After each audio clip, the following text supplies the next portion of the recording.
To do my best to increase and never lessen my country's pride was the underlying motivation of all I might attempt. I had to be outstanding to make the greatest effort to win, to prove I was capable not in spite of having been born Filipino, but because I was a Filipino.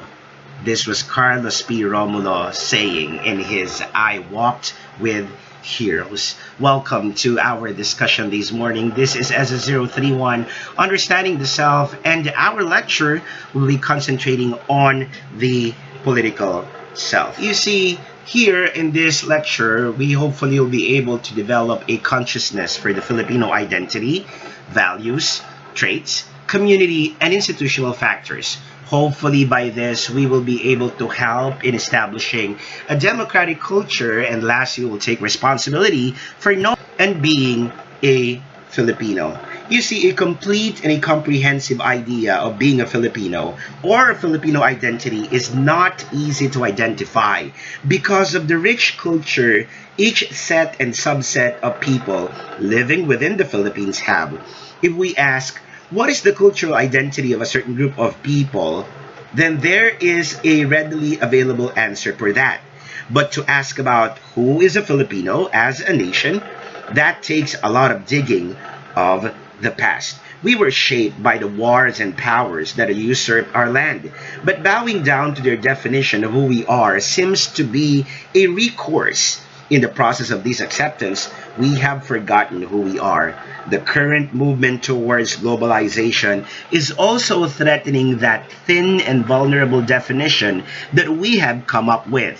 Our resilience and adaptability made us embrace other people's culture, shoving aside our tradition, values, and even somewhat our identity.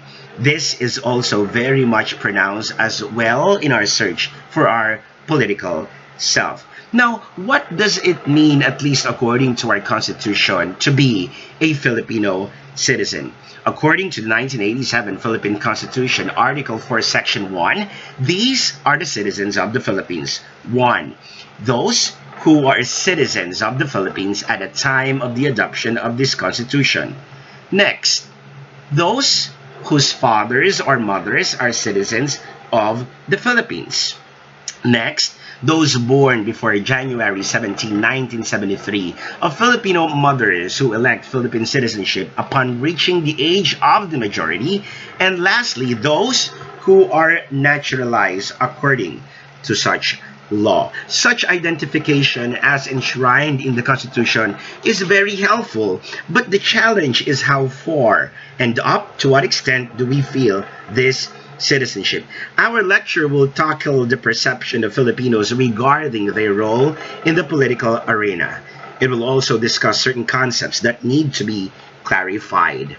Now, it has to be a definition that will tell us this is our government, written by the sweat of its people and guarded by their hearts.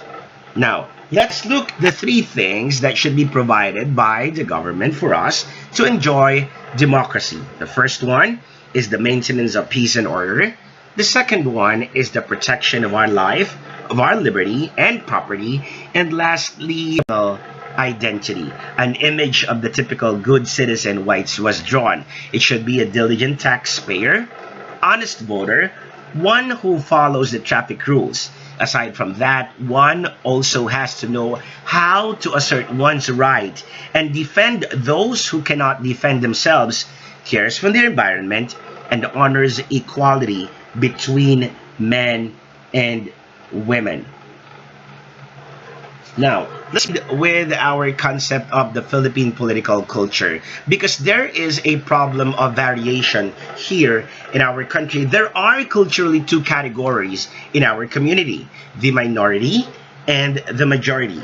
When we say the minority, they are a culturally, ethnically, or racially distinct group that coexist but is subordinate to a more dominant group.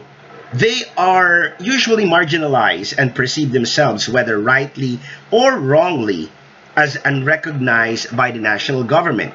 Some examples of these minority groups are Ifugao of Cala, Bukidnon of Iloilo, and the Muslims, as they see themselves as a minority group. Now then there's the majority, who would often be characterized by Tagalog or English speakers, and with Christianity or Catholicism as the basis of their faith. Now the relationship becomes pronounced during the election, where some religious sectors would go for block voting. However, the extent of such an influence of the church is not easily demonstrated, as some of the endorsed candidates have not won. Also, in the passing of a law, it can also be seen that those bills considered to be controversial are those that primarily goes against the practices of the dominant church, the Catholic Church. One major direct political participation was during the first EDSA People Power Revolution, where we can see how the church can still have a strong influence the people. And then we will be looking at developing or how to develop a democratic culture, as suggested by Shalsita. In order for us to establish a very democratic culture, it is necessary, one, to have respect for and affirmation of an individual.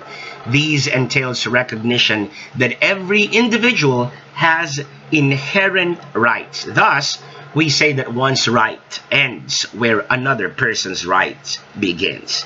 Next, we have to have a recognition of the inherent dignity of all human beings. Once recognition is made of such dignity, then it is easier for us to treat people as ends in themselves. There should also be a concern for the public good. We must understand that our individual rights are also limited by the power of the state. The welfare of the state is considered together with the civil rights. And lastly, there should be a willingness to listen to others. This is consistent with the three above. If we respect the individual, then we should be giving time to listen and understand the claim of that individual. All these imply the need for us to help the anonymous stranger. That is, more than our individual families, we should also involve and care for our nation. And that should be a major part of our political identity. An identity closely tied to being a Filipino citizen in heart and in mind. Now, from an investigation of our history, it's very important that the search and definition of a true Filipino identity is already and has been marked with a lot of challenges. But it is a challenge that we are willing to meet head on to ensure our survival as a nation. In this age of globalization, it is easy to be swept away by modernization. But as long as we continue nurturing that search, we will be able to stand as a Filipino nation. As I end, let me repeat the words of Carlos P. Romulo again. To do my best to increase and never lessen my country's pride was the underlying motivation of all I might attempt. I had to be outstanding, to make the greatest effort to win, to prove I was capable not in spite of having been born Filipino, but because I was a Filipino. Thank you for joining me today in our discussion of the political self. Once again, this is S031 Understanding the Self.